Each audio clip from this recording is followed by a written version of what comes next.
Joining us now is a very smart man and a great analyst of the 2024 election, amongst other things, Ryan James Girdusky. Ryan, welcome to the program. Ryan, this weekend, the alleged gold standard of Midwestern polling, Ann Selzer, came out with her legendary Saturday evening poll.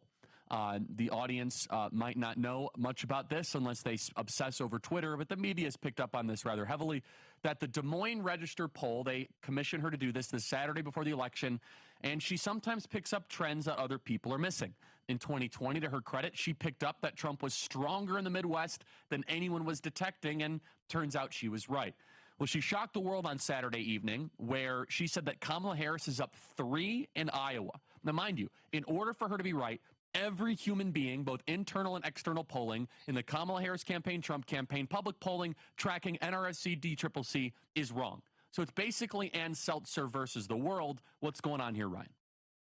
So I looked at the poll, and the crosstabs were provided in the Des Moines Register. And the big shift that she has, the reason how she got from an R+8 state, which is what it was in 2020, to a D+3 state, that 11-point shift, is because of seniors. Now, Selzer keeps bringing up it's senior women. Look at all these senior women.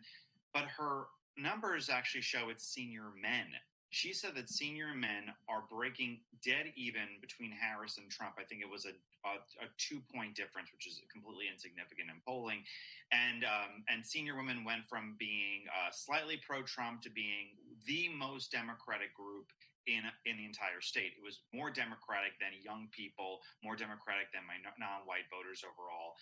Senior women over 65 who have voted, 50-50, let's say, in the past 2 elections, and senior men who had voted overwhelmingly Republican were now 50-50 voters. When this was brought up to her with the Mark Halperin show, she didn't know what R's or D's stood for in my tweets, which I found confusing. But the fact is that I think her problem, like I think a lot of pollsters' problems are, and Nate Cohen from the New York Times said much of the same thing, that there is a response bias among seniors. I've been writing about this all year long. This was true in 2016. This was true in 2020. I don't believe that Kamala Harris is winning seniors. Maybe I'll be wrong, and maybe Ann Selzer will be right. I don't think so. And here's why. When they sit there and Nate Cohen said there's a 16-point difference between white Republicans and white Democrats in far as response rate goes, and wanting to answer the phone. In 2016, they had Biden winning seniors by 10. He lost them by 4. That's while COVID was happening and seniors were under an immense threat, honestly, of being over 65 with this disease running around. And Trump still managed to win them. He won them by 9 against Hillary. I don't think that there's this big shift, because how do we get more seniors? It's when people age. Basically, we have no immigrants who are seniors, very, very few. It's just the aging process. People under 65 who were like 64, 63, 62 last election are more Republican than people who were 65 then. So the newest flock of seniors voted more Republican than the current group of seniors in the last election. I have a very hard time believing that every one of them just changed their mind and are witnessing a 7-8 point switch. The other problem with Selzer's poll, in my opinion, was there is a 3-point movement among independents. So how do you get an 11-point movement overall when there's just a 3-point movement among independents? It's that she's saying Republican white seniors are the ones who are moving more Democratic. I find that very, very hard to believe. Is there any data anywhere, Ryan, across the country that shows this trend? No. I mean, there's plenty of polls that sit there and say just because Kamala is winning seniors, although ironically they're saying they're winning seniors by less than Biden did. The Marist poll came out today and said Harris is winning baby boomers by 11 points. I don't find that credible. I don't think that she's doing double digits better, almost 15 points better among seniors than Biden did. It's not this fascinating smell test. And this was the group, seniors, especially non-college educated, but even college educated seniors, were the group that pollsters missed in 2016, and they're the group that pollsters missed in 2020. Why did they miss? Is it a response bias? Is it because Republican seniors? Okay. Charlie, if you ever met a person who watches Rachel Maddow religiously, they cannot wait to tell you how much they hate Donald Trump. It's what they think about. They're calling pollsters and saying, please hear me out and hear how much I hate Donald Trump. Anecdotally, I know plenty of conservative seniors who don't like to talk about politics. It's just not their thing. But they're conservative, they vote Republican. I don't know hardly any liberal seniors who don't want to tell you immediately upon meeting you that they hate Donald Trump. Yeah, and I guess the other counter argument, though, of the like to play devil's advocate, did Ann pick up anything else in this poll that we should be worried about that could be extrapolated? And what was the data set? Some people say it was a D+3 data set. Is that right?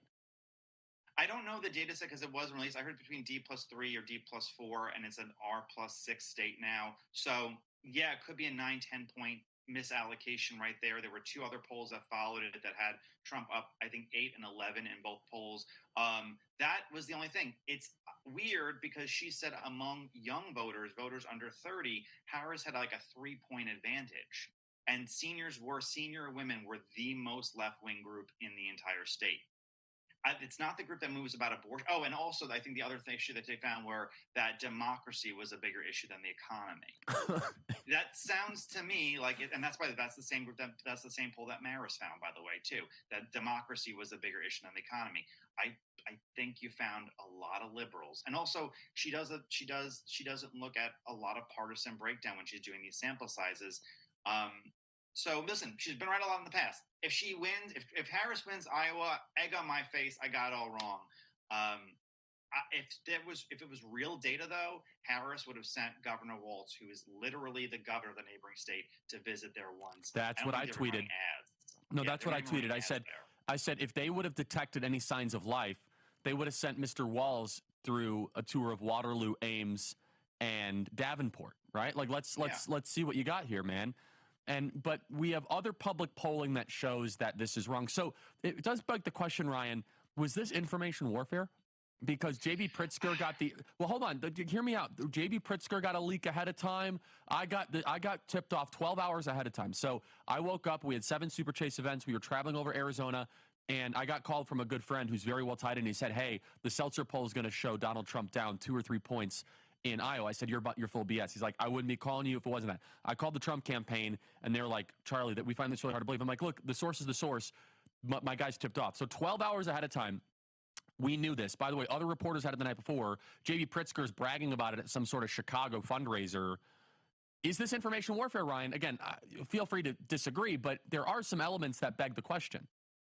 Right. So I heard it the night before too from somebody who was at that Chicago fundraiser for Pritzker was raving about it, and I said, you have to be wrong. He must be just lying. This can't be true. Yep.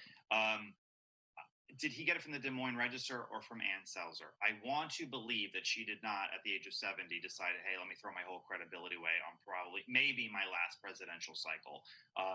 I don't know. Or did the Des Moines Register have a reporter who was like, hey, this is great. Let me get it in. Because reporters do this all the time. They offer information and to trade information to get in close with politicians and their political teams. It's not uncommon. I don't know. I don't want to believe that because I've spoken to Ann once before. She was very lovely. She is a respectable person. She's got a great career. She doesn't always get it right. In fact, in primary, she usually gets it wrong.